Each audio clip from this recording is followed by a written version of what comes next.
Good morning. അപ്പോൾ നമ്മൾ കട്ടപ്പന കൂട്ടാറ് വരെ പോവുകയാണ്. എൻ്റെ ഒരു ഫ്രണ്ടിൻ്റെ സിസ്റ്ററിൻ്റെ എൻഗേജ്മെൻറ്റ് ഫംഗ്ഷൻ കൂടാൻ വേണ്ടിയാണ് പോകുന്നത്. അപ്പോൾ ഞാനുണ്ട്, എൻ്റെ കൂടെ കോളേജിൽ പഠിച്ച കുറച്ച് ഫ്രണ്ട്സും ഉണ്ട്. ഞങ്ങളെല്ലാവരും കൂടെ അടിപൊളിയായിട്ട് വാഗൺ റോഡിൽ പോവുകയാണ്. നല്ല കിടിലൻ റൂട്ടാണ് കേട്ടോ. നമ്മുടെ കട്ടപ്പന കുമ്മളി ഹൈവേ എന്ന് പറഞ്ഞാൽ അടിപൊളി വഴിയാണ്. അവിടെ നിന്ന് നേരെ നമ്മൾ ഇപ്പം എൻഗേജ്മെൻറ്റ് നടക്കുന്ന ഹാളിലോട്ടെത്തി. ഒരു കിടിലൻ ഹാൾ, നല്ല അടിപൊളി സ്റ്റേജും കാര്യങ്ങളൊക്കെ ആയിരുന്നു. പിന്നെ എനിക്ക് ഏറ്റവും ഇഷ്ടപ്പെട്ടത് ഇവിടുത്തെ കേറ്ററിംഗുകാർ, നമ്മുടെ ഫുഡ് സെർവ് ചെയ്യുന്നൊരു ഇത് വെച്ച് അവരുടെ ഒരു തീമായിരുന്നു. എനിക്ക് ഭയങ്കരമായിട്ട് ഇഷ്ടപ്പെട്ടു.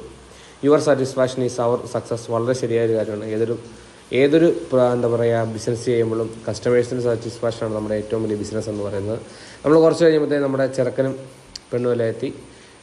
ഇതാണ് കേട്ടോ നമ്മുടെ ഫ്രണ്ട് അനന്തു മച്ചാൻ. കോളേജ് നമ്മളോട് അടിപൊളിയായിട്ട് അടിച്ചു പൊളിച്ച് ഒരു വലിയ എന്താ പറയുക കാലം കഴിഞ്ഞ് പോയതാണ് 3 കൊല്ലത്തോളം. അത് കഴിഞ്ഞ് നമ്മൾ നേരെ ഫുഡെല്ലാം കഴിച്ചു. നല്ല അടിപൊളി ഫുഡായിരുന്നു, കുറ്റമൊന്നും പറയാനില്ല. അവിടെ നിന്ന് നേരെ നമ്മൾ വാഗമൺ വഴി തിരിച്ചു വന്ന വഴി വേടൻ എന്നൊരു ബസ് കൊണ്ടായിരുന്നു.